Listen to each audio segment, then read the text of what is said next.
Greetings, dear viewers. I hope it's a celebration to you because it is definitely to me here today. Welcome everybody who came here. Maybe from the Chessable discussions, maybe some of my previous followers. Um, like I already said, today is a cause for celebration because earlier today Chessable released my fourth Chessable course, the Leningrad Dutch Simplified, and yeah, I'm feeling elated to be honest. So in order to properly celebrate this, I felt that I have to organize a special stream so that we could talk with each other about our experiences in the Dutch. I mean, maybe not necessarily the Leningrad Dutch, maybe Dutch in general. And then, so that we can sharpen our skills, what we know about the Dutch, or maybe try it for the first time for somebody, there will be a special arena, right? So this arena is scheduled to start in 1 hour and 15 minutes. The link you can find in the chat. So my dear Nightbot keeps posting it. So welcome to everybody once again. And if you already got the course, congratulations. I hope you like it. I don't know really how much time you had the chance to study it, or if you're still considering, maybe after this stream, you will. All right. Now what's happening here? So first, let me explain you what's going to be today's program. In the very beginning, what we're going to do, I'm going to look at the course once again so that you have an idea what's in the course, and I will try to answer your questions as much as I can. And you know, I already spent so much time today answering so many questions on Chessable forum, right? And I try not to miss any single question because your opinion matters to me. And yeah, I always try to make sure that I have reached every single comment, every single concern if there is, right? Because my ultimate goal is to provide the best possible experience for you to study this course, right? So I already spent quite a bit of time before in the forums, and we can use this time here live. We can talk about some of the questions you have about the Dutch, but maybe also let me make an introduction. What is the course all about? All right. Okay. So here we go. This is the starting page of the Leningrad. Probably I'm going to repeat myself already a couple of times. It was released today. Precisely, wait, what is it? 6 hours ago. 6 hours ago it was released. And so far the feedback is very positive. By the way, you know, I got a very funny question in the chat. Like, who was it? I think it was Ennett who said, I mean, how is your geography? I already had a feeling that Ennett is going to talk about the Leningrad. Why is it Leningrad, right? Because as far as I know, and as far as Ennett knows, such city no longer exists, right? It now bears a different name. However, it is still used. It is still used, right? Leningrad is, of course, the old city name of what was it? St. Petersburg, right? From the old times.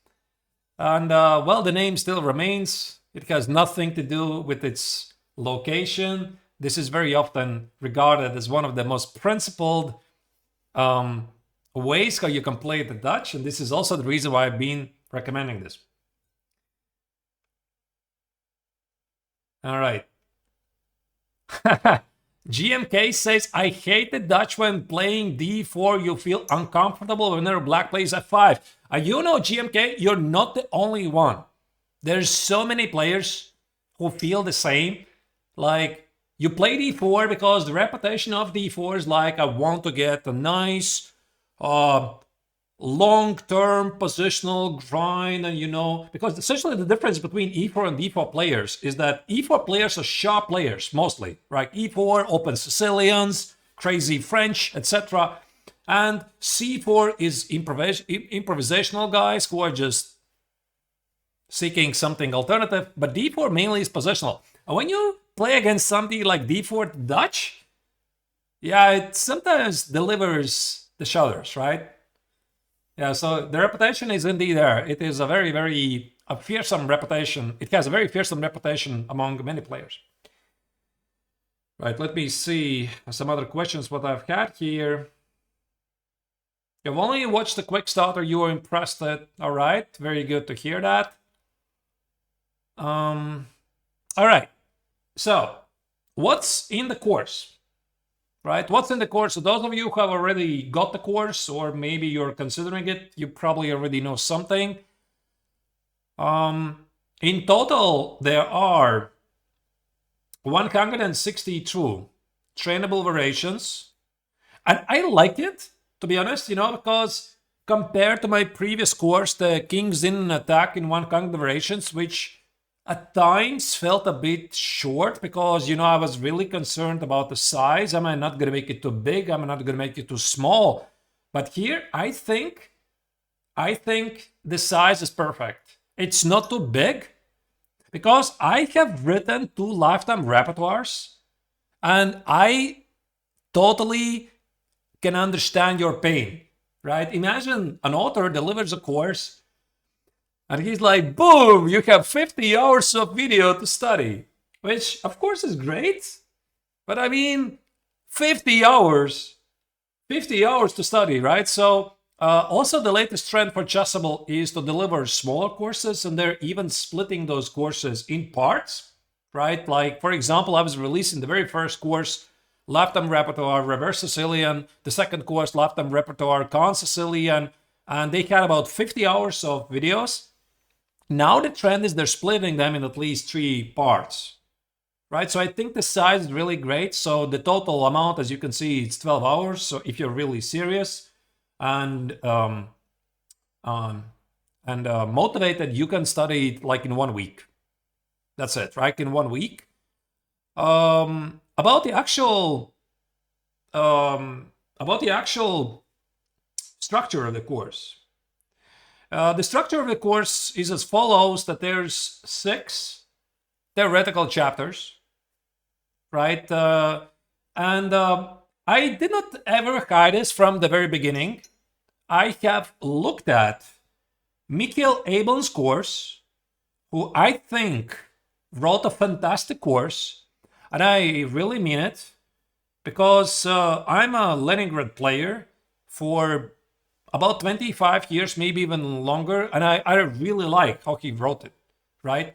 But I mean, some of the positions I felt that I don't agree, right? I don't think this is how you should play it out. And there was this one of the sidelines when he proposes why to play d4, c4, knight c3, bishop g5, and he suddenly starts to play very positional, like try to push away white's pieces just to get the game. And I said, no, this is not how you play out this position. And I have several moments when, not several, actually quite many of them, moments when I feel, okay, I have a completely different opinion. And I looked what he's suggesting. There's also this question in the discussions, but it's essentially unique. It's unique, right? And you're going to study it, you're going to see it for yourself. And also there's this major difference compared to Avon's course is that I have a pawn structure course, a pawn structure chapter. I have this special chapter I call the typical Dutch maneuvers. I know the best part is about this typical Dutch maneuvers. Nobody asked me to do this. So, I mean, Chessable, when I approached them, I want to write about the Leningrad, and they said, yeah, sure, you can do that, right? And you have to do this, this, this. And I said, wait, but listen, I think that I should also do the weird Dutch maneuvers, because I think it's going to allow the players who are practicing to play the Leningrad to understand it a bit better.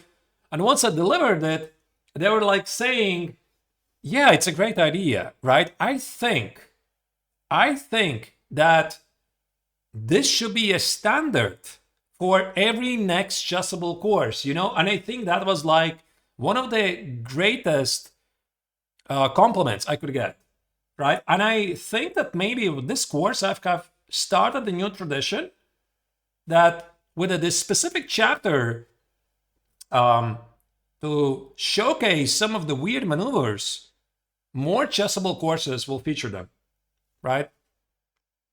So, okay, for example, a typical Dutch maneuver, let me show you something randomly. For example, let's say if I go here, right on this knight h6. This knight h6 line very often happens in the second move, bishop g5. And contrary to the typical development with the knight on f6, here knight h6 is very typical because we're not closing the bishop on g7 to target the pawn on d4.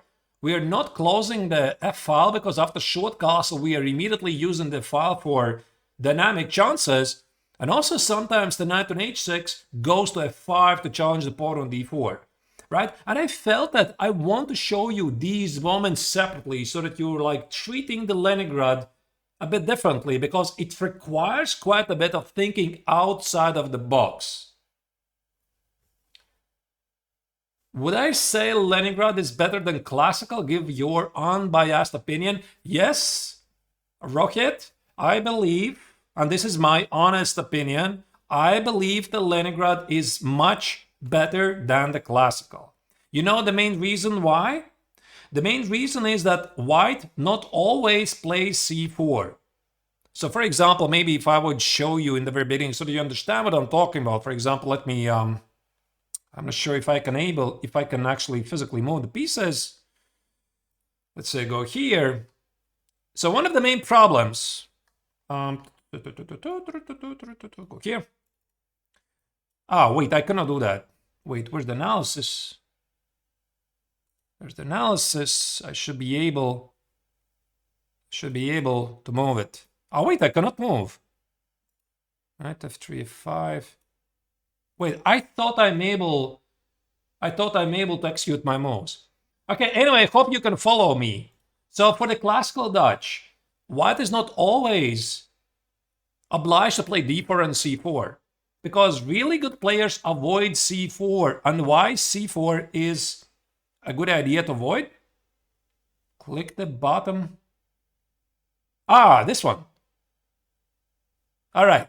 Okay. Thank you. Okay, you know, I'm not really so good with this software. So I have nothing against the classical Dutch. But one of the core ideas in the classical Dutch, for example, here, black very often gets rid of this Daxwa bishop because he needs to play d6. He needs to play, at some point, maybe queen e7 and play e5. So that's why a very popular approach for black is to give up the bishop, for example, bishop e4. A lot of people respond with bishop d2, takes it, knight e2, queen e7, bishop g2, d6, castle, whatever, castle, e3, e5. Okay, this is definitely not ideal, as you can see, but black gets rid of this Daxwa bishop. And the main problem with the classical Dutch is that white doesn't really have to do all of this. And if white is smarter and he delays the c4 move, for example, he plays g3, knight f6, bishop g2, e6, and knight f3. Now what do? Right? I mean, bishop b4 makes no more any sense. And if you play bishop e7, which of course is perfectly playable, and again, I have nothing against the system, I slightly don't like it. And you know why? Because here in this position, the bishop here on e7 has not much to do. And black is often struggling. He's like thinking, okay, I need to play knight e4 anyway. I need to position the bishop on f6 so that I can finally carry out this e5 push. Right? So that's in a nutshell, the idea. And again, I mean, it definitely can be working for you. But you know, I just asked a logical question. I mean, why do I need the bishop on e7 in the first place, right? So we just do the same. We just play g6, we play bishop g7 castle, and we still go for the idea to play e5. It's really as simple as that. So I just don't see any need for us to do that. Why would we want to play e6 and bishop b7 and then try to position the bishop on f6 if I can play g6 and bishop g7 immediately, right? Also, it's very important to understand from the very beginning that there are essentially three types of the Dutch systems. Okay, maybe there's actually a couple of smaller systems, but in general, there are three types. So type number one, the Leningrad. This is the Leningrad, right? We have positioned the bishop on g7, castles, then whatever. Normally it's d6, c6, queen e8, e5. If you get that, you're perfectly happy.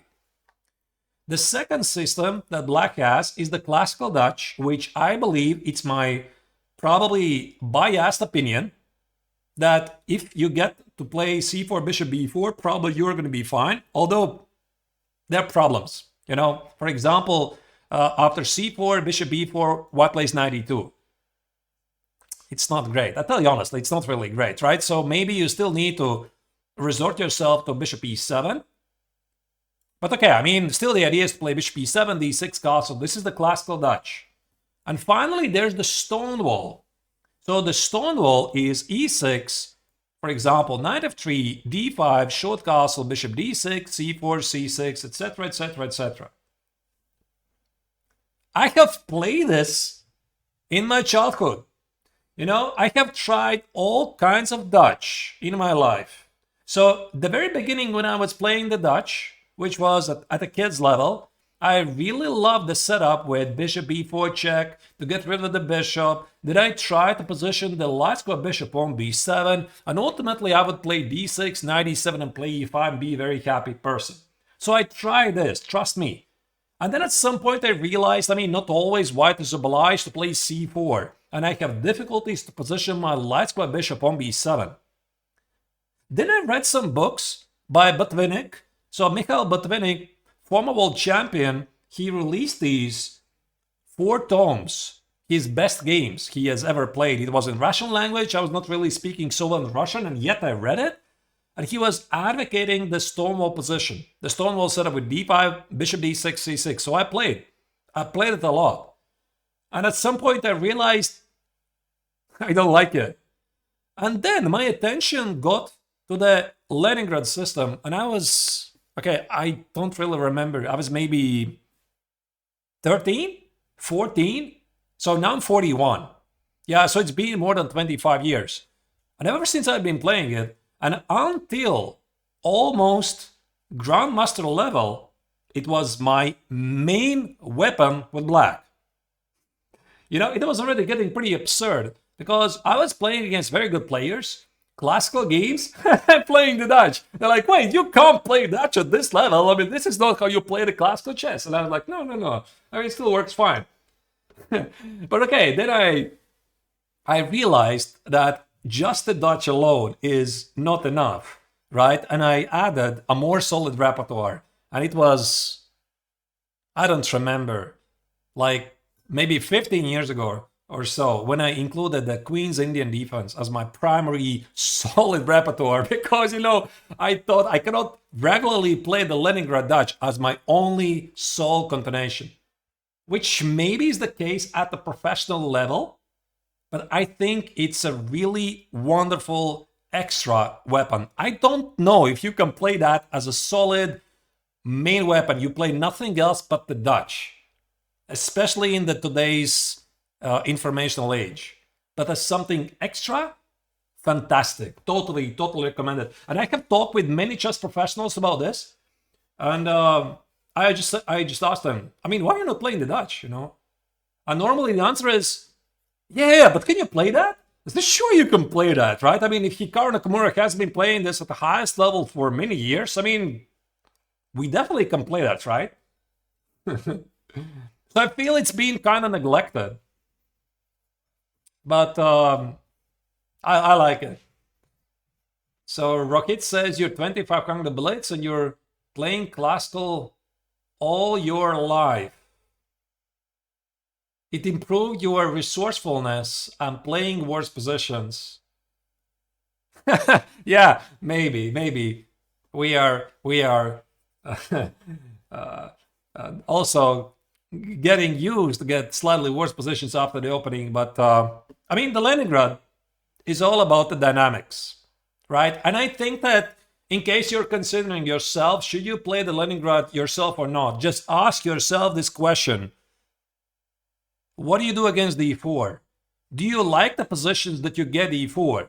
Or ask yourself if you are getting sharp enough positions against the e4. And there's actually not so many ways how you get a sharp game against d4. Now tell me, what are the sharp continuations? Because if we talk about e4, what's the sharpest repetition with a very good repetition? So what is it against the e4? Sicilian. Totally Sicilian. Yeah, Sicilian Najdorf, Sicilian Taimanov, Sicilian Sveshnikov, all kinds of Sicilians. They have a wonderful reputation. Also the French defense, which is quite, okay, it's not like ideal, but also it's playable. But what do you play against d4? Are you looking for something sharp? So which is it? What is the sharp continuation against Benko? Okay, I guess some Tarrasch, right? Some semi-Tarrasch lines, I don't know, let's say d4, d5, c4, e6, and then play c5. Sure. I think it has a very good reputation, but unfortunately it also has a reputation that very often black is just begging for a draw. Yeah, you're just getting a slightly worse position holding this for a draw. So what else is there? Benko gambit, like after knight f6, c4, c5, d5, b5, and yet at the highest level, almost nobody plays the Benko gambit because the reputation is, unfortunately, black is doing badly. I mean, at the club level, this is completely different, and I do believe that Benko gambit is wonderful until a certain moment. But at the highest level, at the GM level, nobody plays the Benko. Unfortunately, that's the truth. And then, of course, there's the Benoni. Yes. You know, and I feel that Leningrad is about the same level as the Benoni. Indeed. After e6, knight c3, takes, and g6. Or what was it? d6 first and then play g6. Yeah. And I think that the reputation is about the same. I would like to believe that Leningrad's reputation is better. And if we think about historically wise, who are the greatest practitioners in the Leningrad Dutch, I mean, the first name who comes to my mind, that is Hikaru Nakamura. I mean, he was playing the Leningrad against the best guys in the world, including, at the time, the world champion Vishy Anand, classical games. I'm talking about Tata Steel chess super tournaments. Gata Kamsky regularly was playing the Leningrad with great success. So, of course, I also included his model games in the course and some of his proposed continuations. Also, when we speak about the Benoni, do you know who was the greatest practitioner of the Benoni continuation, Benoni defense? That was Vugar Gashimov. So Vugar Gashimov basically was the only guy at the highest level. He was a top 10 player who was constantly playing Benoni and getting very good results. Okay, maybe Tal some time ago, right? But I'm talking like about the modern players of 21st century. That was Gashimov. That was definitely Gashimov, right? So I do believe that they're kind of similar. But my probably biased opinion is that Leningrad has a better reputation.